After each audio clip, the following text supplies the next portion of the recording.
Believe it or not, this restaurant is ours and it's meant for my oldest son and his wife. If you don't like it, then get a divorce. Yelled my husband in a fit of rage. Following him, my husband's brother, now called Mike, made his arrogant claim. I'm part of this family too, you know. Surely I deserve some part in the restaurant. Not to be left out, Mike's wife Karen also berated me. You don't deserve to run such a fine establishment. Get out already. I felt a surge of anger within me. I couldn't care less about what happened to these people. I decided there and then to put them in their place once and for all. The first order of business to correct their misguided notions. I can't help but smirk at the thought of the look on their faces when they find out the truth. My name is Natalie Farrell. At 35, I'm running a sushi restaurant. I have many regular customers and thankfully the business is doing well. The shop was originally started by my grandparents. Both of my parents passed away from illness when I was young, so my grandparents became my guardians. As I helped out in the shop, I became interested in becoming a sushi chef and taking over the shop. After graduating from the culinary school, I started working in the restaurant immediately. I learned how to make sushi from my grandfather and how to serve customers from my grandmother. Thanks to their guidance, I became a competent chef and developed proper etiquette. For a while, the three of us ran the shop. But when I turned 23, a man named Steve Farrell came to our shop. He was 5 years older than me. He used to be a sushi chef, but the shop he had been working at had closed down, so he was looking for a new job. My grandparents were considering retirement due to their old age. They had mentioned that they wanted one more employee, so we decided to hire him. His skills were undeniable, and he quickly became a valuable asset. I learned a lot from him, and we eventually grew close and got married when I was 25. My grandparents thought Steve was a reliable and honest man and they felt secure with him. Our married life went well, and after my grandparents retired, we continued to run the shop together, supporting each other. However, when I was 31, my grandmother passed away from an illness. The following year, my grandfather also passed away. Since then, my husband's attitude started to change gradually. When I was in the kitchen, he would become grumpy and started saying things like, You should focus on serving the customers. I want to hone my sushi making skills, so I want to be in the kitchen as much as possible. Since he was so passionate about sushi, I understood and began to take over more of the serving duties. However, the real reason behind my husband's change of attitude was something different. About half a year later, I overheard him saying something on the phone. Natalie is a woman, right? I don't like the fact that she's a sushi chef. I was very sad. I was shocked to learn that my loving husband thought this way about me. Sushi is a traditional dish and there is a strong tradition of male dominance in this field. Therefore, the number of female sushi chefs is low. However, this attitude is starting to change and there are more restaurants accepting female chefs. And I believe I am able to provide sushi that satisfies our customers. I wish he wouldn't dislike me just because I'm a woman. After hanging up the phone, my husband finally noticed my presence and hastily tried to gloss over his comments. I was just stressed out and said it without thinking. I promise I won't say it again. Will you forgive me? Seeing him seemingly regretful, I decided to forgive him. However, my husband started causing more problems. One day, I noticed that $3,000 had been withdrawn from our savings account. When I confronted him, he said, My brother Mike lost his job and I had to help him out. He's family after all. There's nothing we can do. Frankly, I didn't like it. The reason being Mike is a problematic person. He initially aimed to be a chef, but quit early due to the rigorous training and has been job hopping ever since. Every time we met, he would ask for money, and he gave off a very irresponsible impression. His wife Karen also can't hold a job. Despite this, she always had an aggressive attitude towards me, saying things like, You must be so tired from working all the time. I'm a housewife, so I enjoy my free life. I wondered if there was any need to support these people with hundreds of thousands of dollars. They're adults and they're healthy. I wish they could figure it out for themselves. Our restaurant was profitable, but our savings were steadily decreasing. At first, when I pointed out to him that he was giving too much, he seemed to reflect on his behavior and said, "Sorry." But later on, he said, Natalie, you're the one managing our savings and household budget, right? You should just manage it better. and refused to listen to my advice. The situation with my husband was getting worse, and I was starting to worry seriously about our future savings. I briefly considered divorce, but eventually decided against it. Steve is an excellent craftsman, and without him, our restaurant would suffer. Besides, Steve has always been a responsible person. I clung to this thin hope that he would pull himself together someday. Later, I would realize how naive this thought was. Years have passed since my grandparents passed away, and we arrive at the present day. At this point, an event occurred that I could no longer tolerate. On our restaurant's day off, while I was doing the laundry at home, the doorbell rang. When I opened the door, there stood Mike and Karen. Hey, from today on, I can eat sushi every day now, right? Lucky me. Their words made no sense. As I was at a loss, Steve appeared and I demanded an explanation. Casually, he said, They will be living with us for a while from today on. I was even more confused. Upon further inquiry, I learned that Mike and Karen were in dire financial straits and couldn't even afford their apartment rent. Upon learning this, Steve had taken it upon himself to allow them to stay with us for a while. What's more, neither Mike nor Karen were working, so we were expected to cover their living expenses as well. I told Steve, "Don't make decisions like that without discussing with me first." But he shrugged it off, saying, They're our family, so it doesn't matter. and so their cohabitation began forcibly. Needless to say, my stress levels skyrocketed. Not only this, but Steve took Mike and Karen to our restaurant and allowed them to eat expensive sushi for free. They ate up sushi without a care in the world, chattering and making noise. Steve even announced in front of our other customers, I'll treat my brother and Karen. even our regular customers seemed to find this odd. One of our regulars, a man named Tucker, frowned and warned Steve.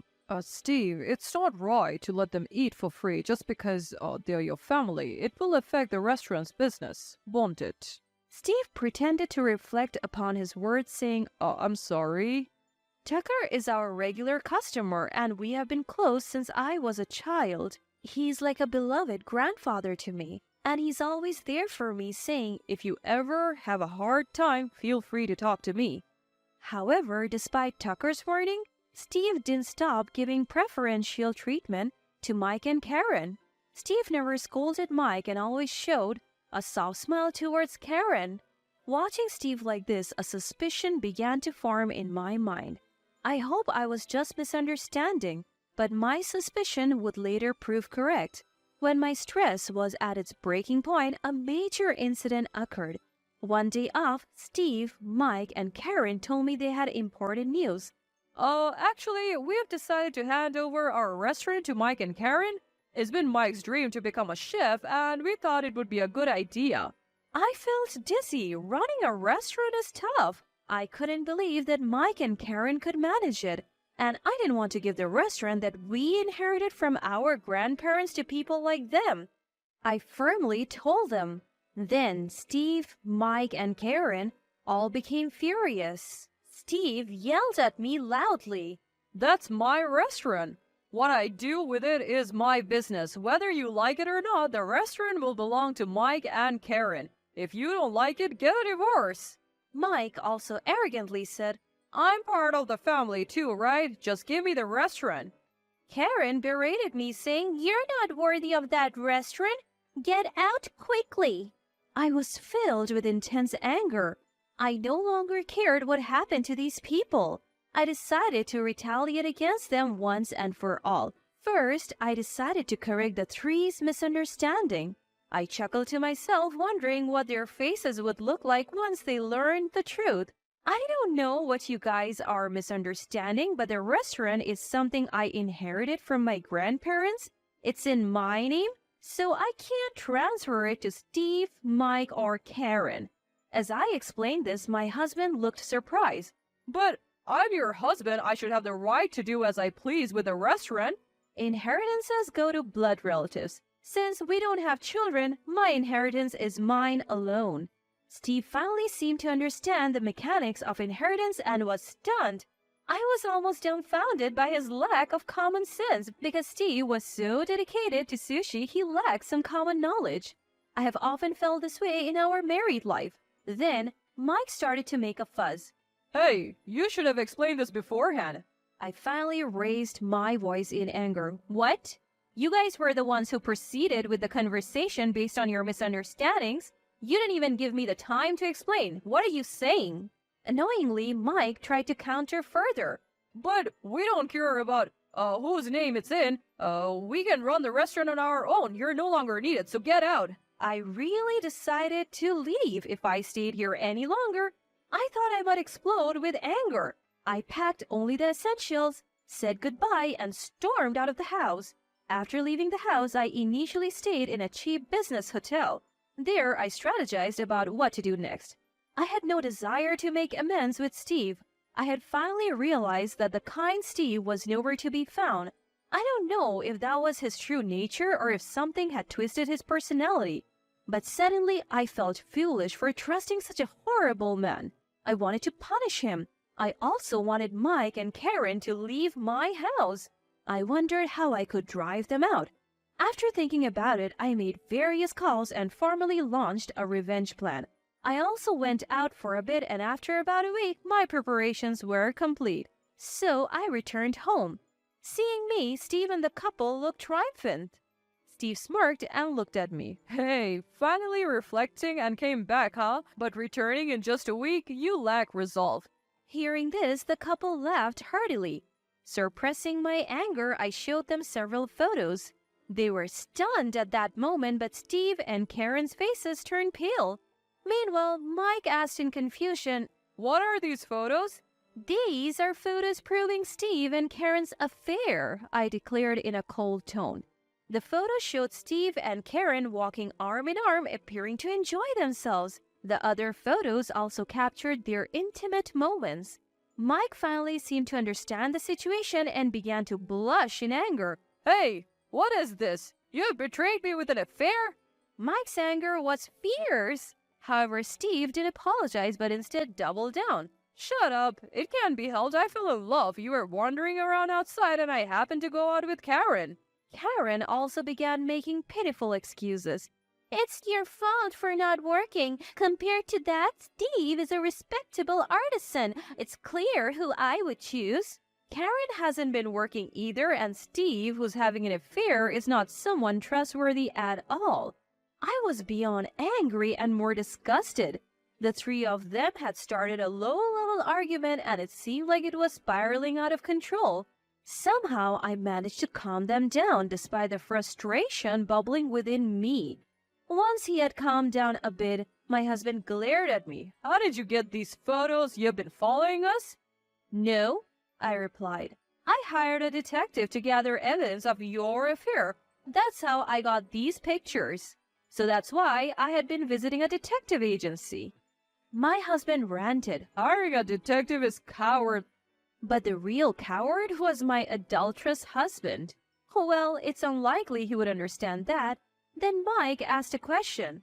How did you realize my brother was having an affair? You must have suspected something to hire a detective.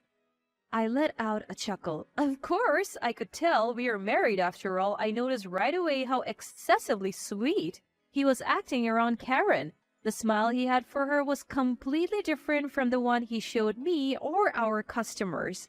My husband was speechless. He must have thought he wouldn't get caught.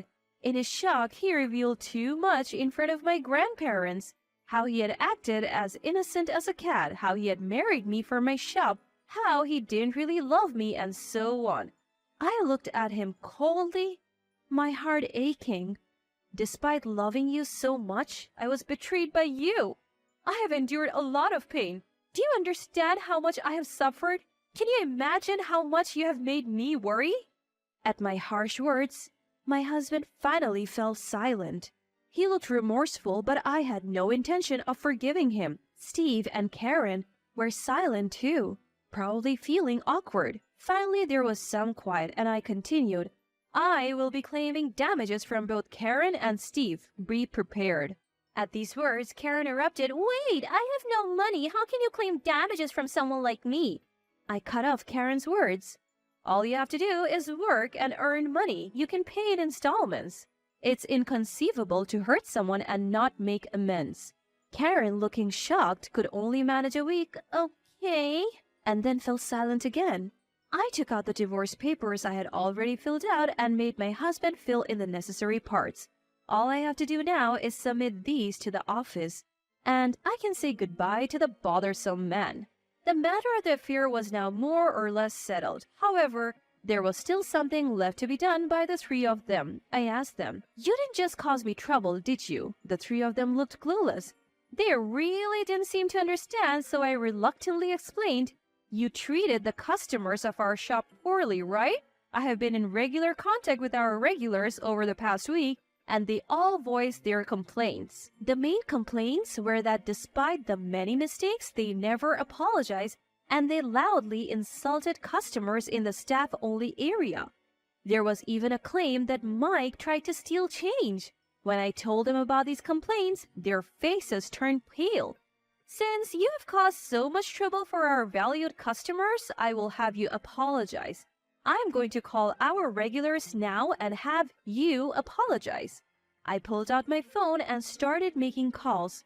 First, I briefly explained the situation, and then my husband, Mike, and Karen apologized in that order.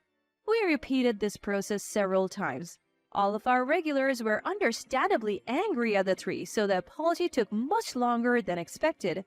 I knew Tucker's address, so I had them go and apologize to him directly. When Tucker saw the three, he raised his voice. You were absolutely terrible.